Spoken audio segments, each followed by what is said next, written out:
is happening, Magnus sites? So the drinker has done another video.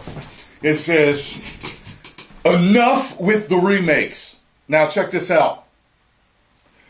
People have been hating how they have been remaking these movies. You do not F with people's escapism. These are characters that people have grown to love, and I already identify with who the character originally is and who the character has been for umpteen years. You get what I'm saying? So I know he's going to make a lot of points in here. But I got to tell you, somebody tagged me in something on Twitter, and they said that they were rebooting Hellraiser, and that it was going to be a woman. Pinhead was going to be a woman. And they wanted to know how I thought about that. I feel about that the same way I feel about them changing all these characters the way they have been. I'm not a fan of Hellraiser. I don't care anything about Pinhead.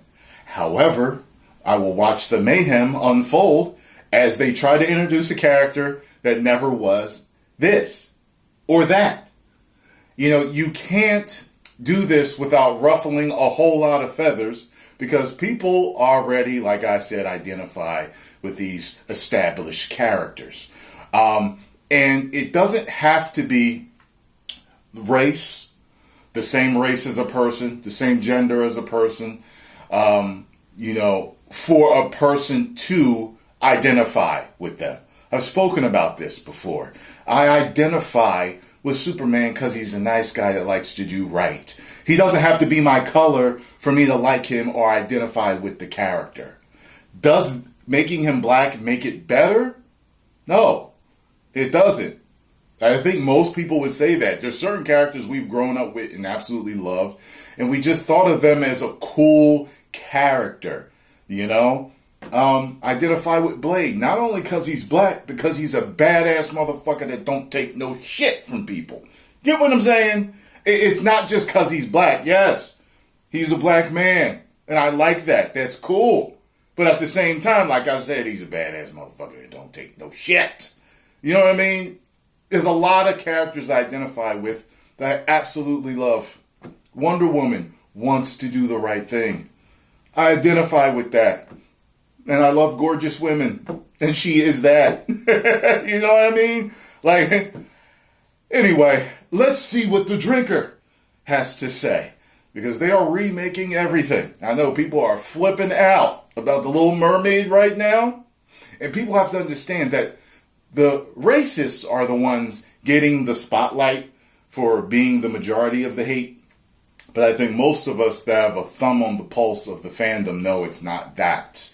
While they get the spotlight, the real reason why people are irritated with it is because it's not the Ariel that they grew up with. That's it. It's not that they're racist. It's just like, why do y'all keep changing everything? Why do y'all keep changing the characters that we grew up with? Mary Jane is Spider-Man's wife, and everyone knows that she is known for being a gorgeous redhead. So when you change that, a gorgeous red-haired white woman. So when you change that, the fans that have grown to love this character get irritated with that. Because it's like, yo, this isn't what she was. It's not inherently wrong. But the issue is that you're changing what people have identified with for years. And some people say, oh, well, you shouldn't, you should get used to change or you get left behind. Not everything has to be changed. There are certain things that, no matter what, are good the way they are. Like the golden rule. Treat people the way you want to be treated. You know, just a lot of things in humanity that, you know, it is what it is. So, now that I've given my take, before we even get into this, let's see what the drinker has to say. You know, the older I get, the more I've come to realise how fucking lucky I was to grow up in the 1990s. It was a simpler, more... He grew up in the 90s, so I must have a decade on him. I grew up in the 80s. God, I love the 80s. Oh my God. optimistic, more innocent decade when movies were still awesome, Britannia was still cool, people didn't get fucking offended by everything. Lara Croft was an awesome ass-kicking adventurer with a fantastic pair of guns, instead of a miserable waste of polygons that constantly apologizes for existing. I had gotten out of gaming when Lara Croft was becoming really popular. Like, I had the first PlayStation, and during that run is when I dropped off.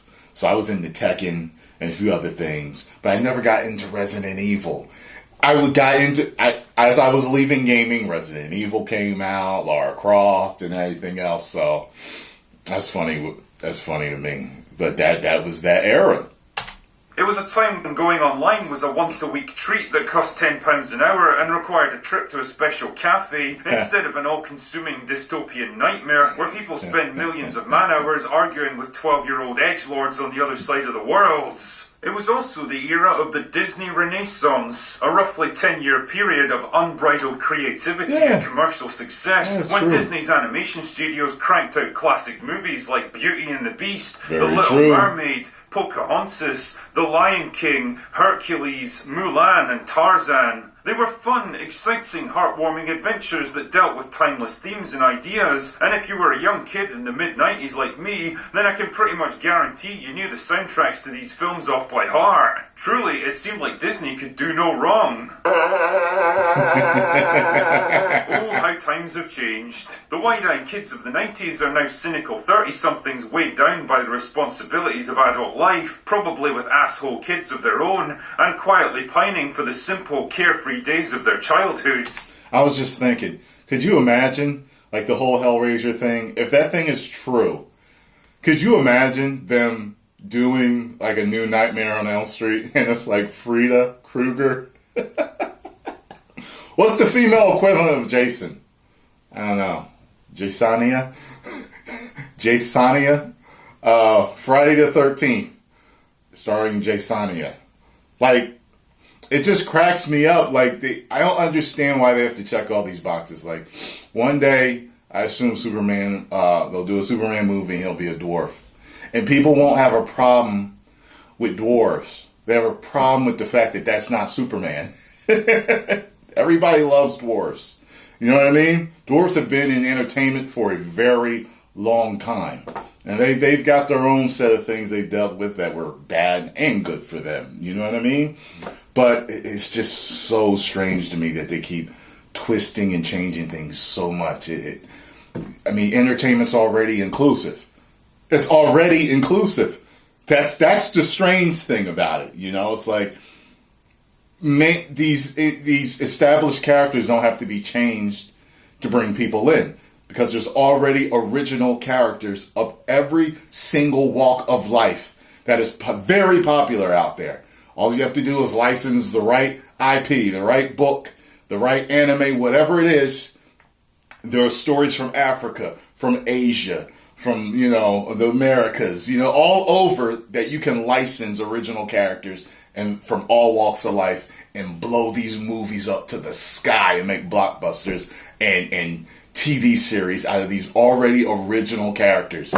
But they don't want to do that. It's so strange. Like, someone said, I could have swore I read something that someone said that there was a movie that came out about people in hot air balloons, like setting a record.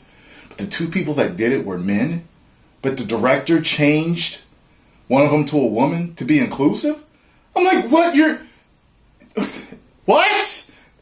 Now look, I already know that people take liberties with historic movies already.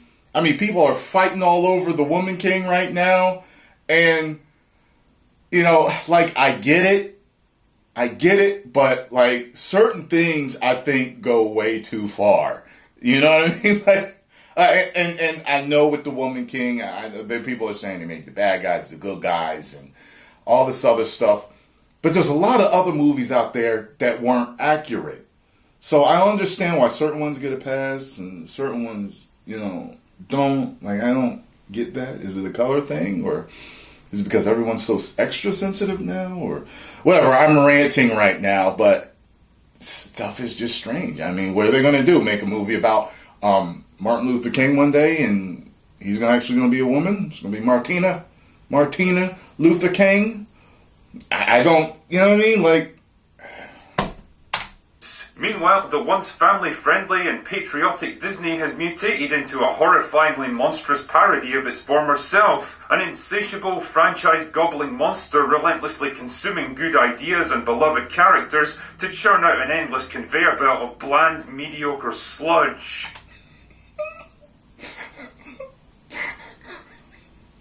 By the way, I actually really like the Lion King remake. Other than one particular performance, and like really nothing else. I liked that. And I'm going to tell you why. A lot of people were angry that their faces weren't very expressive.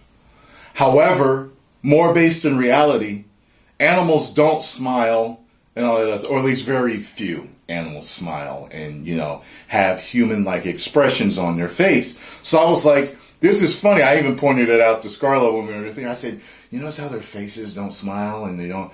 I said, but that's how animals really are. Like, they don't have our expressions. So if they could talk, I guess they'd be more like this. But then when you're saying if they could talk, well, that's more fantasy. So why ain't they smiling too, right? So I get why people... There are a certain group of people that didn't like it. Probably the majority. Because they wanted their faces to be more expressive like the animated... The, you know, regular animated one was, because I guess they're both animated. One's CGI, one's not.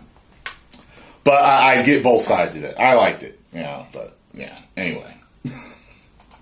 And since original creative thinking is for them what innovation and risk-taking is for NASA, it was only natural that they'd inevitably turn their eyes towards the past instead of the future. And truly, what better past to pilfer than the golden age of animated movies? I mean, they certainly got off to a strong start with Beauty and the Beast, a live-action remake of the 1991 original. Was that any good? Let me know. Maybe he'll tell us if it's good, but I never saw that one. I really loved the animated one. Which basically replicated the entire movie shot for shot. Okay. Sure, you could probably argue how lazy it was to basically make the same exact film again and sell it to a whole new generation, but who the fuck cares? Disney certainly didn't, especially when it made a shit zillion dollars for them. Talk about money for old rope. Why take the chance on new, unproven ideas when you can basically dust off old scripts and sell people's childhoods back to them at an inflated price? The floodgates were well and truly open, and before you knew it, we were getting bombarded with modern-day remakes of classic animated movies. The only problem is that with each new installment, they got progressively more shit. But hey, they made the company shit tons of money, so who cares? Well, all of that changed with the release of Mulan a couple of years ago. That was the first one that really went bombed, wrong right? in basically every way possible. For a start, it released in the middle of a global pandemic when the prospect of going to the cinema was about as appealing as a colonic irrigation using habanero chilies. Attempts to pander to the Chinese market backfired spectacularly since it fucked up most aspects of Chinese culture and history. And for rather obvious reasons, Western audiences weren't exactly thrilled by all things Chinese at that time either. As a result, the film bombed, and it wasn't the only one to attract negative attention. The first teaser trailer for the upcoming... Makes me wonder. I guess the simple question is, what liberties are okay to take historically and what liberties are not okay? I mean, the whole sex of a person, I think that's like ridiculous to change a person's sex. It's also ridiculous to change a person's race or ethnicity when you're doing a movie based off of true events or historical events. You know what I mean? Like, like with 300, that was based off of a graphic novel, which was based off a real war that did happen, a battle that did truly happen. And when I was watching on the History Channel when they were talking about it, they were saying Leonidas didn't actually last to the end like in the movie, which I thought was interesting. But it's cooler to have the courageous king last to the end. You get what I'm saying? So what is okay to take liberties with and what is not okay to take liberties with? You know, like when the Elvis movie came out, I had heard people kind of talking, And, the whole thing is, when I was a kid, I used to hear all the time whenever black people would talk about Elvis, they would talk about how he stole rock and roll and, became the king of something that he didn't invent and, stole from black people. And then they also, there's this story going around, and I don't know whether it's true or not, but they said that Elvis said that the only thing a black man could do for him was shine his shoes, which lets you know what he thought about black people. I don't know if it's true or not. However, when the Elvis movie came out, which I didn't see, so you guys can tell me, did it talk about whether he was racist or had an issue with black people? Did it talk about that he, quote unquote, stole or took black music, made it his own, and became the king? You know what I'm saying? Because it makes me think of the whole thing with the Woman King thing. That Ron they played the game bars. Whether, because people were like, well, did they tell how they sold slaves? And I was like, yeah, it did. Did it tell? People are like, the venomous anger I saw in my comment section, like I had to delete certain ones because people were just getting so racist and violent in the comment section. But I'm like, you know what I'm saying? Like, what's okay and what's not okay to include? You know what I mean? I just...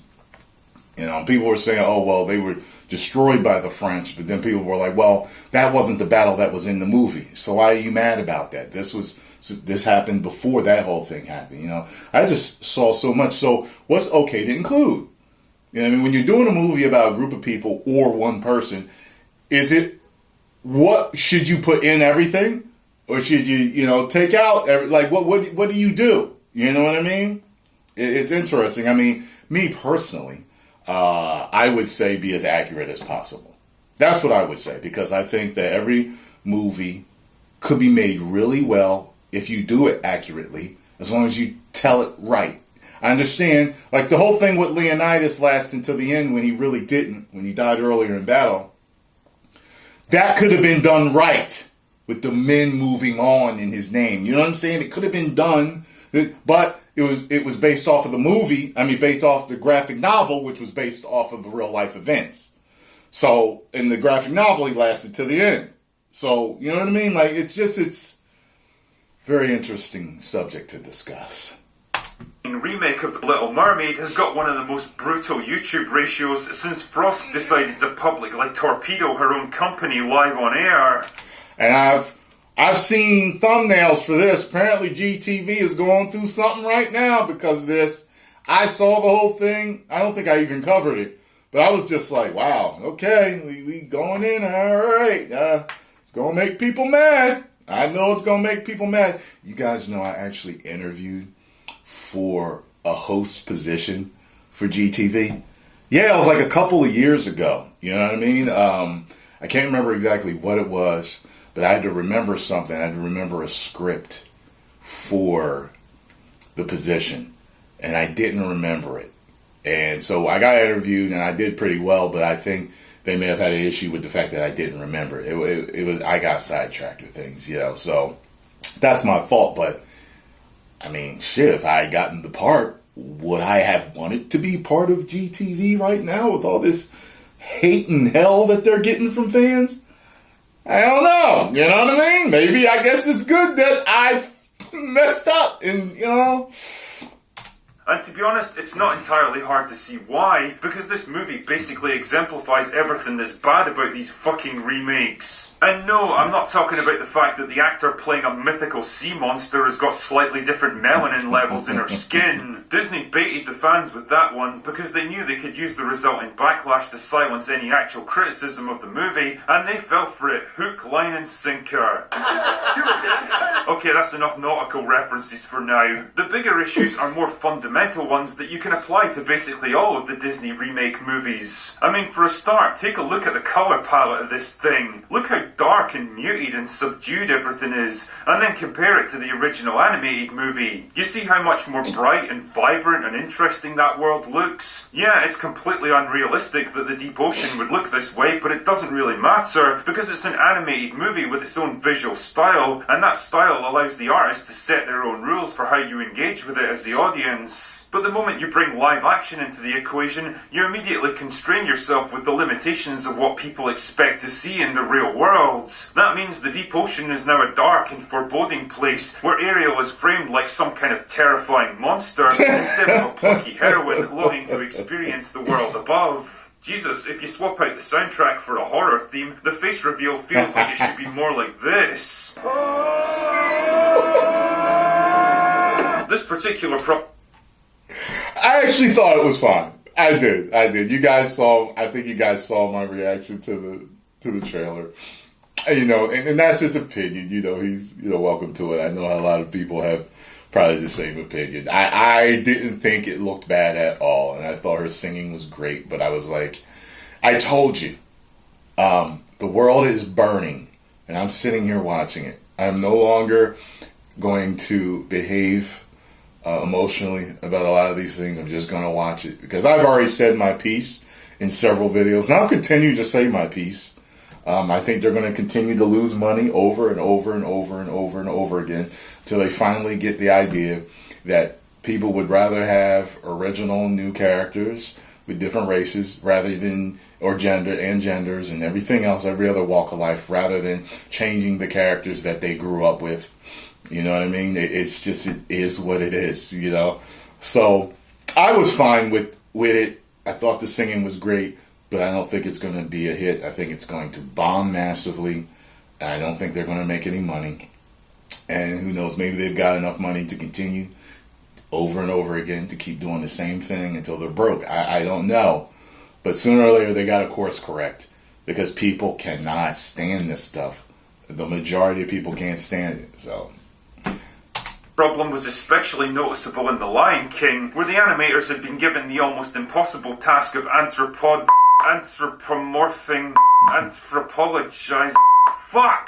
humanizing the animal characters while also keeping them looking photorealistic. And the results were take a look at the original movie. You see how expressive and compelling the performances are? Yeah, obviously real animals can't move, talk and gesticulate anything like this, but it doesn't matter because just like the Little Mermaid movie, it's an animated film with its own rules about how these things work, so it becomes very easy to suspend your disbelief. Supposedly realistic CGI, on the other hand, doesn't have that luxury. And Jesus Christ, don't even get me started about Will Smith and Aladdin. God, I miss traditional cell animation. I actually like that too. I really went into it scared.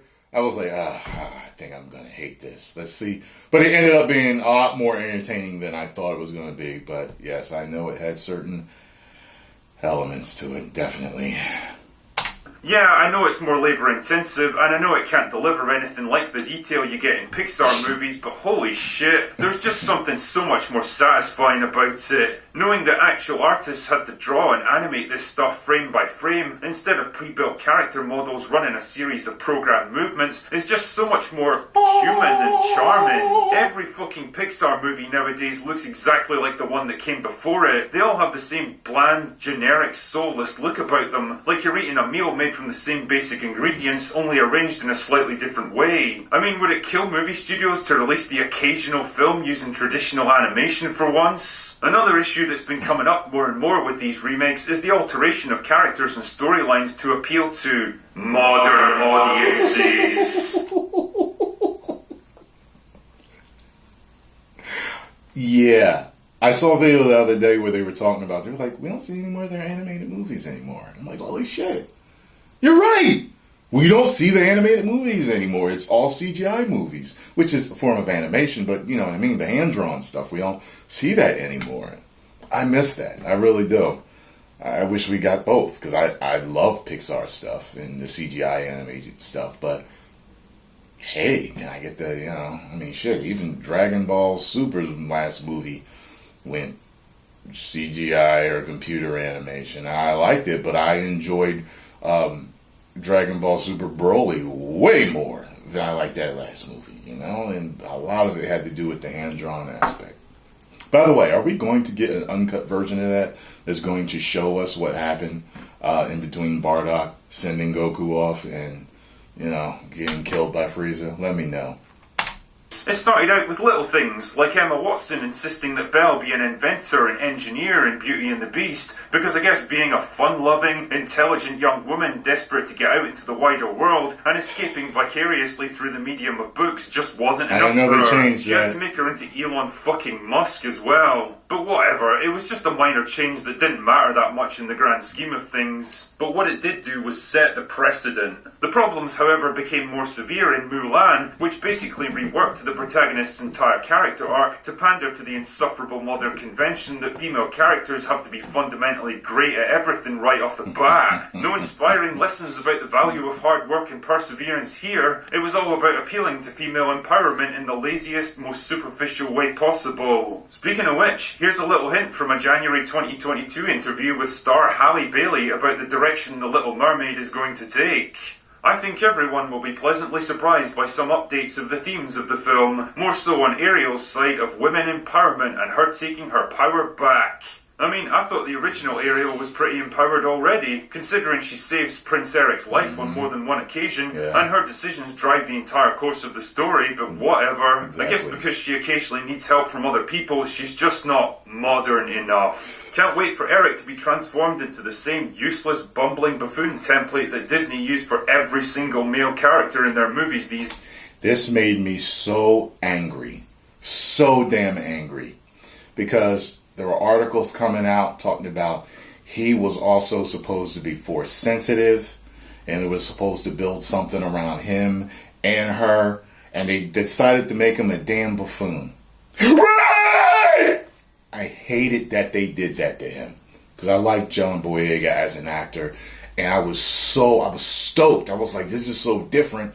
We got this stormtrooper that's gonna end up being force sensitive. Oh shit, he's gonna be a Jedi. That's crazy. That's a different twist. Nope, not at all.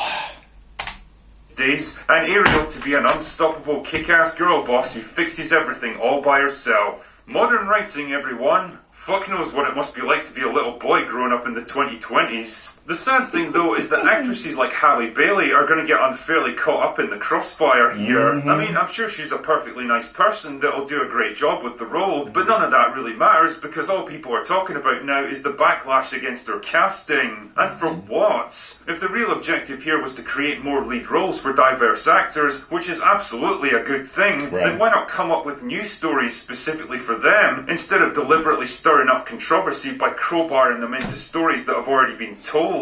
Exactly! Which is what I've been saying the whole damn time. All these months. Or years. I've been talking about this. This is what all of us are mainly saying. Yes, I know there's sprinkled racists or troublemakers over here and there. I get that. But they're a minority. The majority are just like, why? I don't understand. Are they going to reboot it and Darth Vader's suit is going to be white next time? I don't understand. That's not Darth Vader. I don't get it. It doesn't make any sense. Absolutely not. There's an entire world of rich cultural traditions, legends, and folklore from every conceivable country, race, and creed just waiting for you to try out. So why keep retreading the same ground over and over again? Why keep retelling stories that have already been told far better by previous generations? Oh yeah, of course. And I guess that's what this really comes down to. A quick, easy and reliable way of making money that requires minimal investment of risk or creative energy. It's the same reason that Lucasfilm keeps digging at the hollowed out core of Star Wars, why Paramount subjects us to endless Star Trek prequels, why Amazon are trying to launch their very own Game of Thrones using Tolkien's legacy as $1 billion canvas to finger paint on. And it all just feels so hollow and meaningless. Like these stories were generated by some AI in a lab somewhere in order to generate the highest return possible on investments. I mean, I'm under no Mulan. illusions that big movie studios were ever particularly invested in artistic expression, but holy shit, there was at least a pretense of trying to tell a worthwhile story along the way. The movies of the Disney Renaissance are so fondly remembered now because they struck the perfect balance between timeless ideas, likeable characters, contemporary humour, creative talent, and vibrant, colourful animation. They sold themselves on their own merits, instead of resorting to member berries or cheap manufactured controversy to drum up interest. And as a result, they had to be really fucking good in order to work. And that's the problem. What we're producing now isn't. It's like last night's stale dinner quickly reheated in a microwave and plonked on your plate. But drinker, you magnanimous maestro of media mastication, I hear you say, why worry about this stuff when the original movies are always going to exist? No matter how bad things get now, we can always fire up the classic originals and make sure that the next generation gets to enjoy the kind of timeless entertainment we did as kids. Oh, you sweet summer child, you. The problem is that fewer and fewer people bother to invest in physical media these days, because I guess the effort of heaving their fat, sweaty arses off the couch and shoving a disc into a player is just too big of a time sink in their busy lives. Instead, they resort to doing what pretty much everyone else does these days, and download their movies from a streaming service. But the big problem with digital media is that you don't really own the thing that you're watching. All you've got is a... Yeah.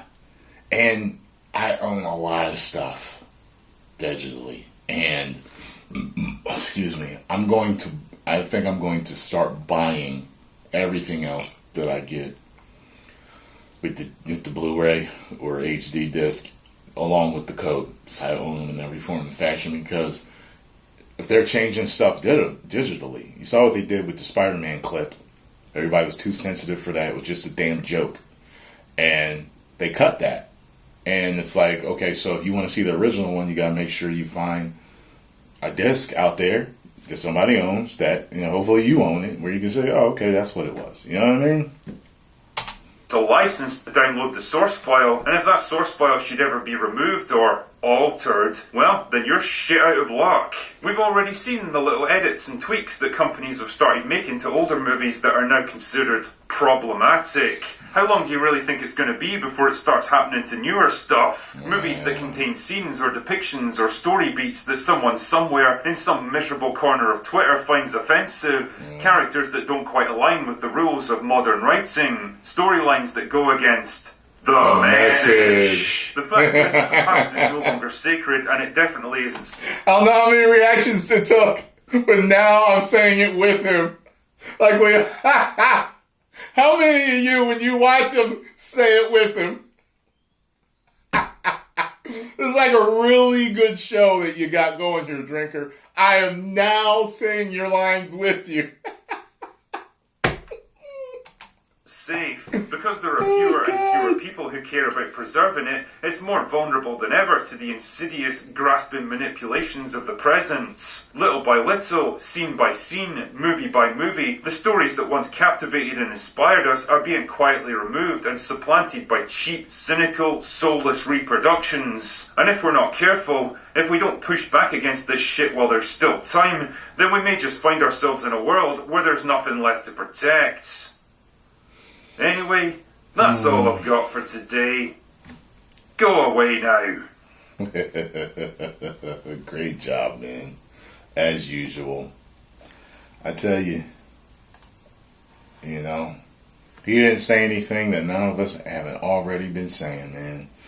It's like we all been saying the same thing. It's just, it's ridiculous. And it is what it is. Like I said, at this point, I'm just relaxing. Watching, you know that meme where the little girl's watching the house burn? That's what it's like for me right now. I go to these movies, and I look back and I'm like, you know what I mean? It's just watching the house burn. Tyrone Magnus watching the world burn. Mr. Wayne. I don't like watching it. It's part of my job. Because I do reactions, movie reviews, television show reviews, and everything in between, so it is what it is. Go follow the Critical Drinker and tell him Tyrone Magnus sent you. If you enjoyed my reaction and thoughts to this, make sure you hit the like button, subscribe, and share. 10 million subscribers.